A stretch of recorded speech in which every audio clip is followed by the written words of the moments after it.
नृत्य भी हुआ और नृत्य होने के बाद गोपी लेके गई भगवान को यशोदा मैया के पास, शिकायत करते, यशोदा देख आज मैंने इसे चोरी करते देखा। अच्छा, अब माँ को बड़ा बुरा लगा यशोदा मैया से, जब गोपी मुख पर कह रही है कि मैंने इसे चोरी करते देखा तो बड़ा बुरा लगा, मैया बड़ी दुखी हो गई। अच्छा, इनके घर 9 लाख गाय दूध देती है, कितने?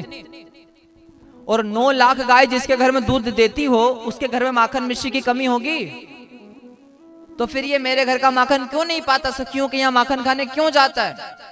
और आप लोग भी विचार करना, जब हमारा मन भगवान के भजन में ना लगे, जब हमारा तन उनकी सेवा में ना लगे, और जब हमारा धन धर्म के कार्य में ना लगे, हमारे धन में कौन सी कमी है?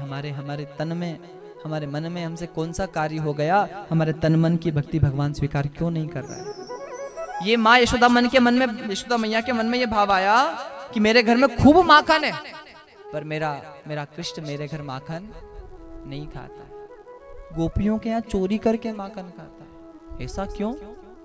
एक समय की बात है, दिवाली की प्रतिपदा का दिन, और दिवाली के दिन सब लोग श्रृंगार करते हैं, यशोदा मैया ने भी श्रृंगार किया हुआ है, और माँ बैठी है, गोपी ने शिकायत की तो माँ को चिंता हुई, और संत लिखते हैं क्या? एकदा गृहदा शिशु यशोदानंदन गेहिनी कामांतरेव नियुक्तासु निर्ममंथ स्वयं दधी। एक समय की बात,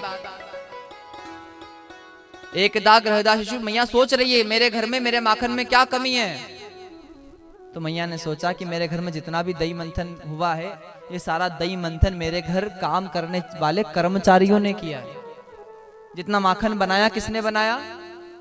क्योंकि माँ तो ब्रज रानी थी, कोई काम काज तो था ही नहीं, कई सारे सेवक काम करते थे। एक बात सुन लेना, सब घर में काम करने वाले खूब लोग आए तो चलेगा, पर रोटी बनाने वालों तो खुद ही होना। अपन घर में रोटी खुद बनाना चाहिए, क्योंकि हम भोजन बनाते तो हम प्रसाद बनाते हैं, हम भाव से भोजन बनाते हैं।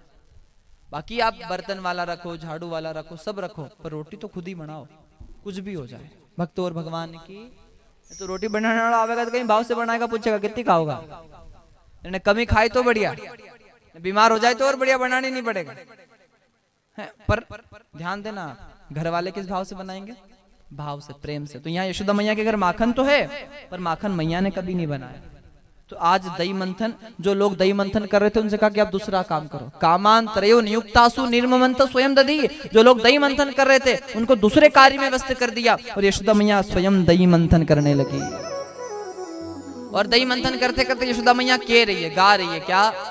यानी यानी च गीतानि तद बाल चरितानि च दधि निर्मंथने काले स्मरन्ति तान्य गायतः। हम कोई कार्य करते हैं तो यशोदा मैया भी जैसे दही मंथन कर रही थी, यानी यानी च गीतानि, मैया गीत गा रही है दही मंथन करते करते। अच्छा, किसके गीत गा रही है? तद बाल चरितानि च, भगवान श्री कृष्ण की बाल लीलाओं के गीत गा रही है। और जब गीत गा रही थी तो दधि निर्मंथने काले स्मरन्ति तान्य गायतः, बड़ा आनंद आने लगा। संतजन कहते हैं मैया को गीत में आनंद कैसे आने लगा? ना ढोलक बज रही है, ना मजीरा बज रही है, नहीं महाराज करताल बज रही है, तो आनंद कैसे आया? ताल ही नहीं है।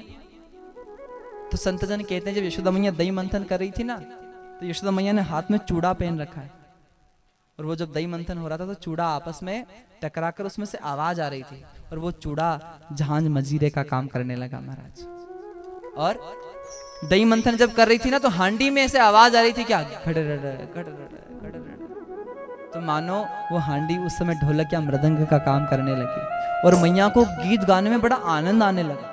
अच्छा, गीत किसके गा रही है? भगवान कृष्ण की बाल लीला के। दही मंथन किसके लिए कर रही है? भगवान कृष्ण के लिए। और ध्यान में कौन है? भगवान कृष्ण।